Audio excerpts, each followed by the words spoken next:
So it's kind of like the martial arts analogy of doing something 10,000 times in order to master it, and not like some long drawn out form, like one specific movement 10,000 times. It's the same thing here where, you just spend so much time doing it that then eventually that becomes the comfort that that without a doubt you can do those things under any situation, any circumstances. Welcome to My First Day. I'm Andrew Bracken. What brings a lot of people to San Diego is military service, and that's the case with Ben Betz. Ben came to San Diego, Coronado Island specifically, to try to do what only a select few have been able to: become a Navy SEAL. Among the most elite Special Forces units in the world, the path to becoming a Navy SEAL is extremely difficult and can push you to the edge both physically and mentally. Here is Ben Betz with his story of my first day. So I had been in Pensacola doing what the Navy calls A school, and I'd been doing a parachute rigger A school, which was a 6-week school. The only reason I selected it was because it was quick, and I wanted to get to BUDS training, or Basic Underwater Demolition SEAL training, which was here in San Diego on Coronado Island. My wife was living in Seattle still. I told her not to come because I was like, if I don't make it, you don't want to move down here just to leave 3 weeks later. Some of the big memories that stick out was kind of going onto the compound for the first time and seeing the barracks where I was going to basically spend the next, what I thought would be about 6 months, going through the training pipeline. You're considered kind of the lowest of the low. You haven't even started the indoctrination program, right? So you're a check-in. You're supposed to kind of just be out of the way and just get your check-in stuff done, work out, and then not be seen or heard. Well, I remember thinking it was pretty cool because the students that were in phases were on the lower levels because it's just more convenient for them. And those of us who weren't would be on the upper.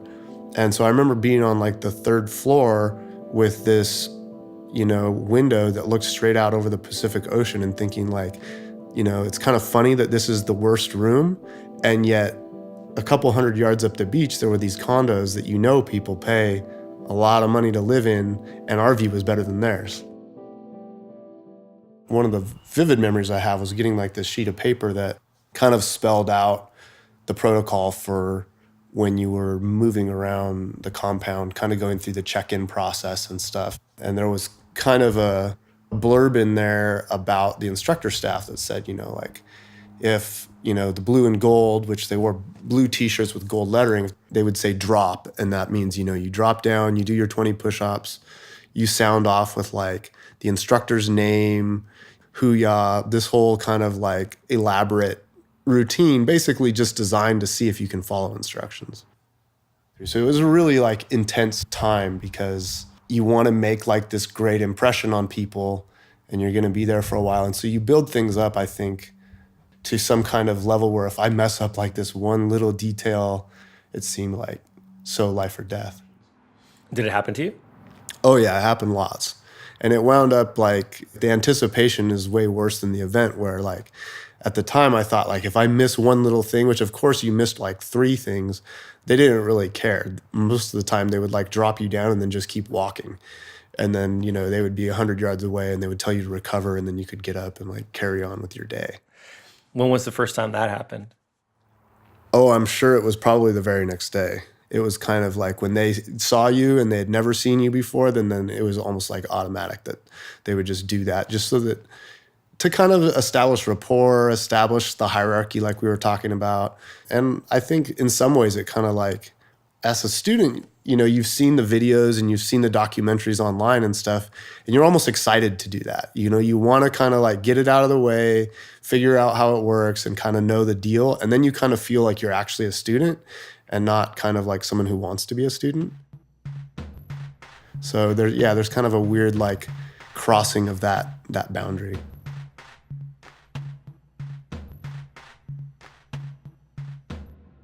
The real big thing I remember was once you get through medical, they would have you put a red X on the front of your white t-shirt before you were through medical, so the instructors would know to be nice to you. And so it's a badge or what? No, it was just a Sharpie. on your shirt? Yeah, you were supposed to have that. That was kind of like part of the little brief back you would get from your friends, like make sure you have that on your white t-shirt. My mindset was definitely to sort of build like a base of training. A cardiovascular base is difficult to maintain, and it requires a lot of daily attention. So that was what I was worried more than anything, was to maintain sort of that base. And so I would run a lot extra, but the running. So that was kind of like always in the forefront of my mind. And then the other thing was just constantly trying to make sure you knew who everyone was, both the students ahead of you and the students behind you and in your class, knew who all the instructors were, knew what kind of like the news within the community was, because there would always be questions like, hey, did you guys hear what happened in Iraq today? And so you're always kind of constantly trying to make sure you're in the loop on everything. And so it was kind of like, I don't want to say overwhelming, but it was very consuming. Yeah, there was some anxiety, but I think for me personally, the way I always dealt with that kind of anxiety was through action. And so my solution was, to make sure that I was always doing as much or more than everyone else. And if I did that, it gave me a sense of comfort that I was going to be all right. Some of the guys were younger, and so, come Friday Night Liberty, some guys were like down in the gas lamp partying, and Friday night, I would never go out because I would plan to train again on Saturday. And then Saturday night was my one night to kind of take some time for myself, and then Sunday, prep our room for inspection and be ready to go again. So I maintained a really like disciplined lifestyle, because I felt like it gave me comfort that I would succeed if I did that. Once through the initial check-in phase, Ben waited for the next stage of training to begin, called indoctrination, or indoc for short. So that's considered like pre-training. You kind of got to know who all the instructors were. You got taught like how to maintain the boats that we would use during training. They taught us, a lot of the knot tying stuff that we would be expected to do during tests.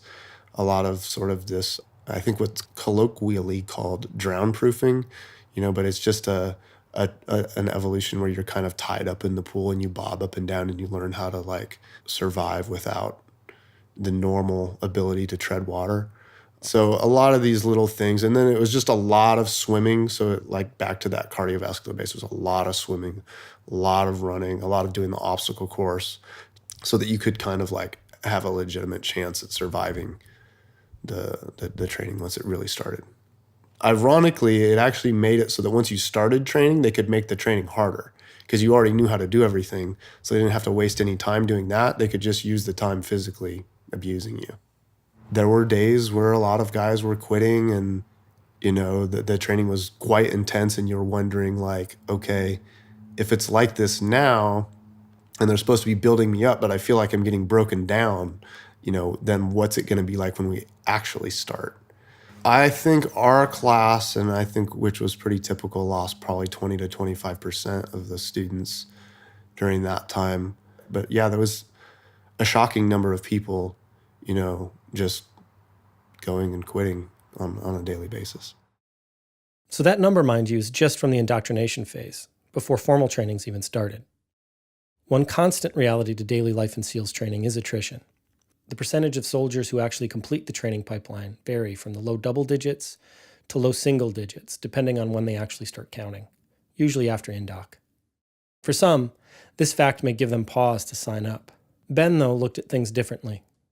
I knew it was extreme, and that was one of the things that had attracted me to the program in the first place, is that I felt like, if everybody who wants to do this will make it, then there probably won't be a community of peers that I would really actually want to work with, right? So I wanted to go to a program where the selection was pretty extreme.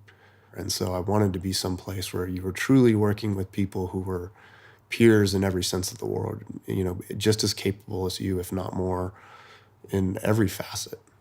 Yeah, there was multiple factors. One, big factor was that I had gotten married relatively young, and then while I was living in Seattle, gone through a divorce, and that's definitely a moment for a person when you reevaluate, like, not just what am I going to do with my relationships, but maybe it's time to reconsider what I'm doing with my entire life. At the time, I had my heart set on going to medical school at the University of Washington, and they had rejected me a second time. So even though I had an opportunity to go to another school, I, there was something in me where I just decided that if I can't do it the way I want to do it, I'm not going to do it. I don't know where that really comes from. I was always taught growing up, like, the mantra was, if you're going to do something, do it right. And so, that was really hammered home growing up. And for whatever reason, to me, doing it right meant doing it better than everyone. So, I mean, it sounds really elitist to say it like that out loud, but that's basically what I felt like. I felt like, things that I did well, that wasn't good enough. If I would kind of lose interest, basically. I would say, I'm okay at that or whatever. But if I wasn't really just sort of unnaturally gifted at something, I would get bored with it and not really want to pursue it. So once I came there, that was one of the first times I felt that I met people that felt that same way. What I think, a lot of people would call sort of an elitist mentality, which I think is a negative connotation. It's really just a desire to be surrounded by like individuals. I think everyone, once they sort of find their innate talents, is sort of drawn to others like that. So I think it's sort of a misnomer. But yeah, that was, one of the first times I felt kind of like at home, like, okay, these people get me. It's okay to tell them, like, that if I'm going to do something, I want to be really, really, really good at it, not just kind of like okay at it or whatever. Like, that was normal and that was okay, and that actually became expected. So that was different, and it definitely changed my life to kind of have that sort of epiphany that there's environments where that's okay.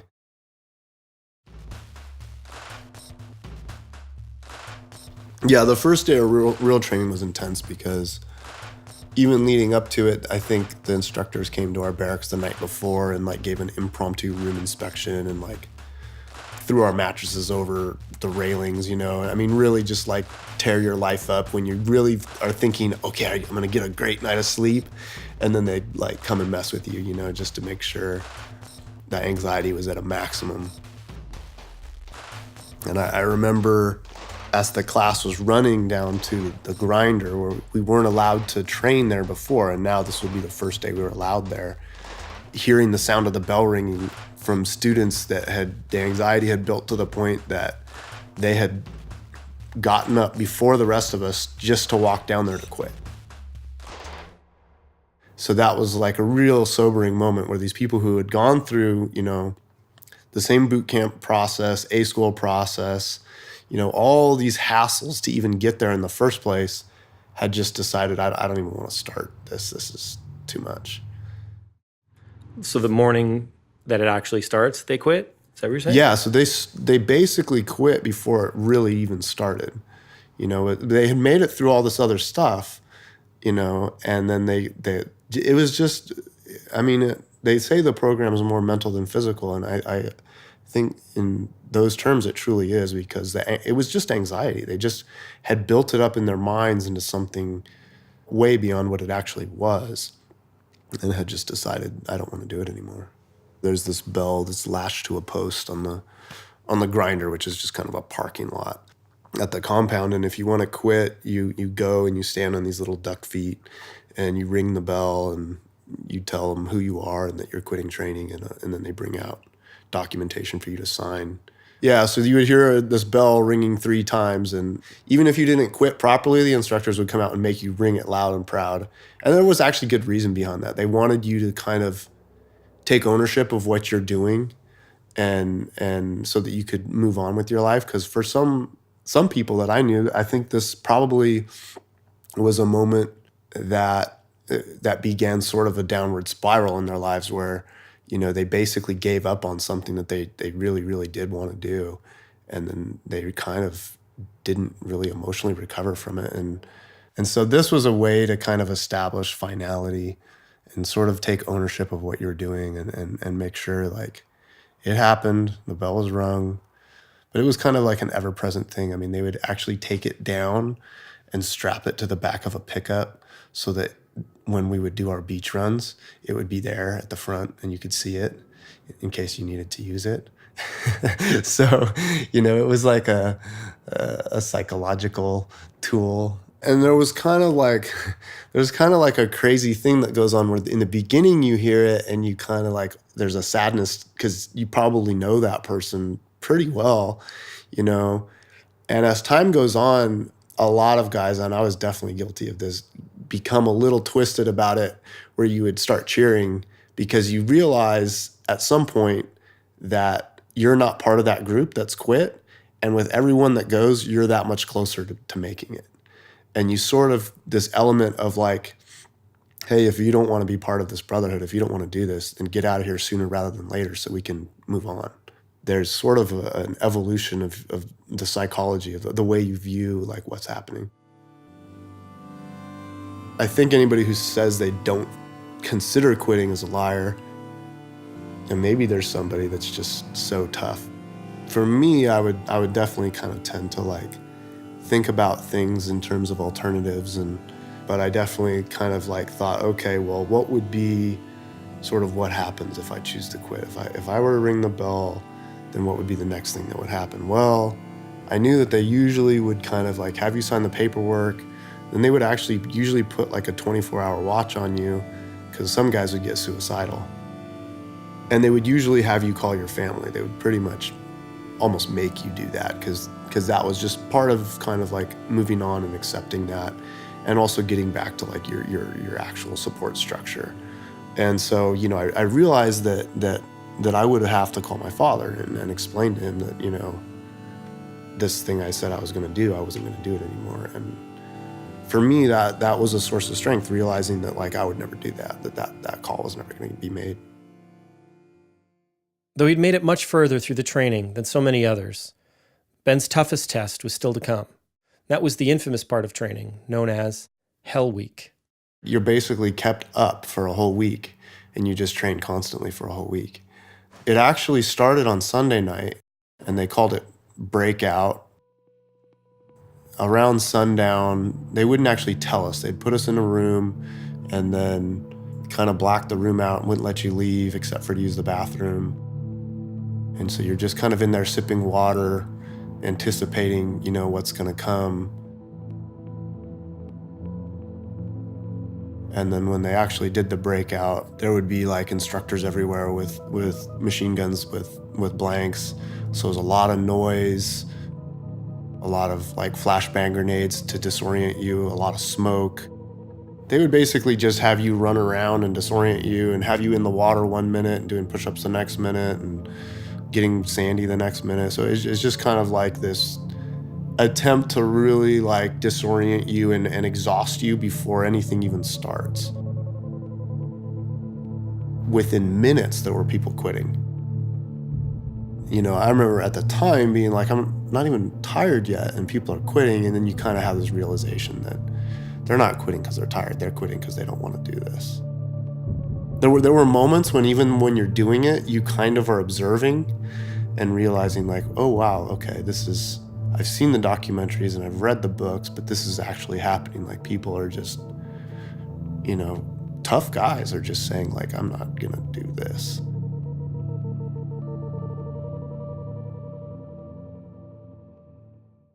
We would take our boats everywhere during Hell Week. That was kind of the standard that was different from the other parts of training where, you would use the boats for certain evolutions. In Hell Week, the boat went everywhere with you. We took it across the street to Chow.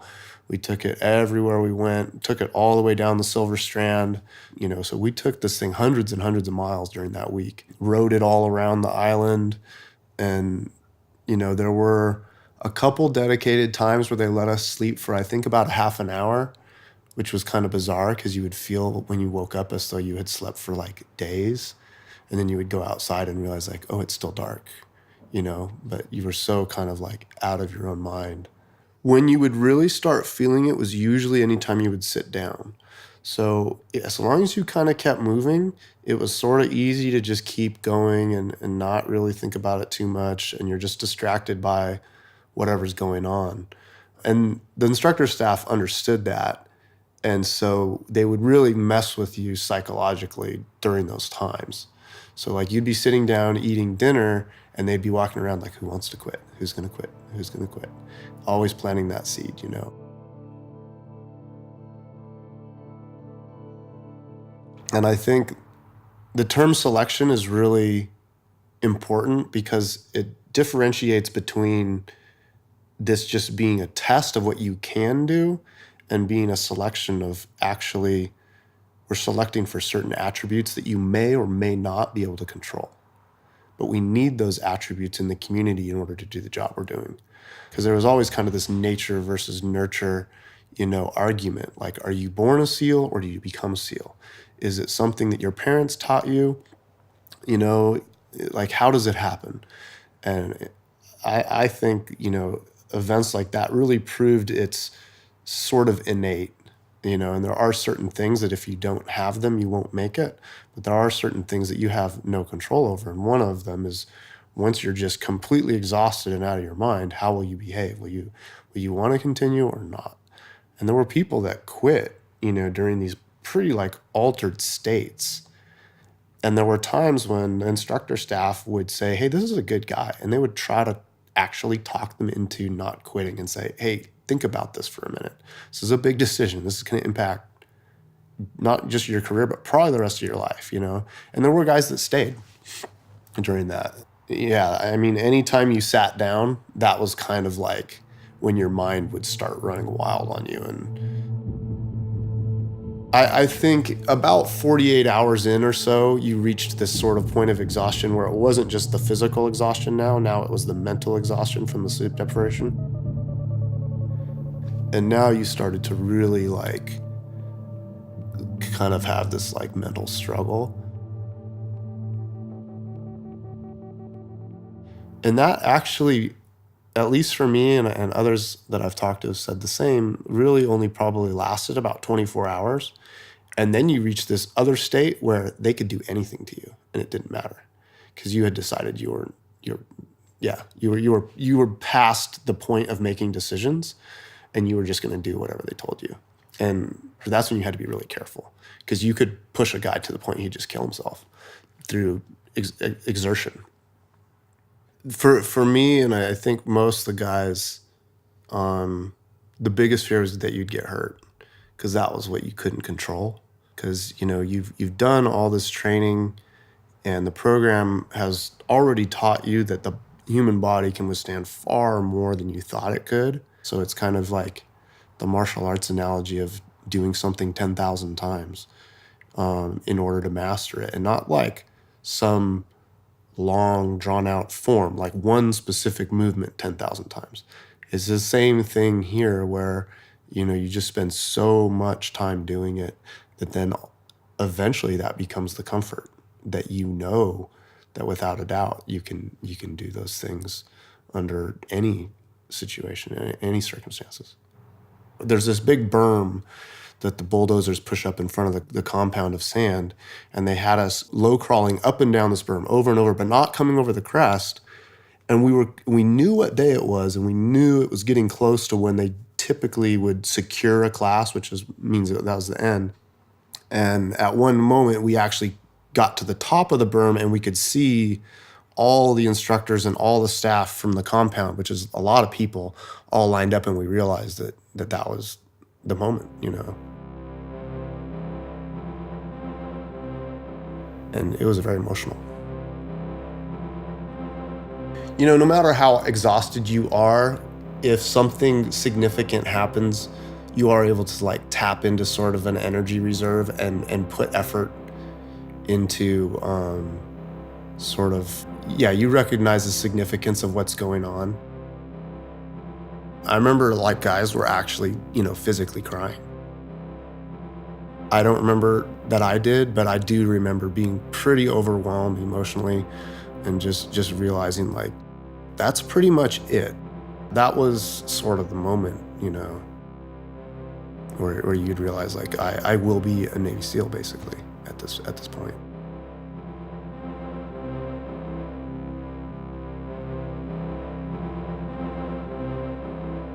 So that's it for this episode, and for our first season. But we'll continue with Ben's story soon when we return with new episodes. Here's a quick preview. I remember, graduating, and I remember having that like kind of moment where you're like, okay, this was kind of like, even though it actually really, really sucked, this was kind of the Hollywood part. Like I got to live here in Coronado and sort of play Navy SEAL every day, but I actually wasn't one yet. And I actually wasn't in that much danger of dying. Now we're gonna go like do this for real. You can find us on Facebook at My First Day Stories. We're going to be posting some outtakes on there as well as some other content as we work on new episodes for you. You can also find us online at kpbs.org/myfirstday. Our email is myfirstdaystories@gmail.com. We'd love to hear from you and hope to get all caught up on emails now that the season's finally wrapped. Thank you so much for listening. Thanks also to everyone who shared their stories with us over the past few months. It's really been an amazing experience. My name's Andrew Bracken. My First Day was produced by me, music by Chris Curtis. Thanks also to Melissa Diaz and Andre Boryakin. Also to Malcolm and Simone. Hey guys. Support for this program comes from the KPBS Explore Local Content Fund, supporting new ideas and programs for San Diego. For KPBS, Melanie Drogseth is Programming Coordinator, Nate John is Innovation Specialist, Jill Linder is Programming Manager, and John Decker is Director of Programming. Thanks again for joining us this season. Real quick before we go, though, we wanted to let you know about another upcoming podcast from KPBS called Rad Scientist. San Diego is one of the largest scientific research hubs in the country. So who are the scientists in search of discovery? Glad you asked. I'm Margot Wall, the host of Rad Scientist, a new KPBS podcast coming to you this fall.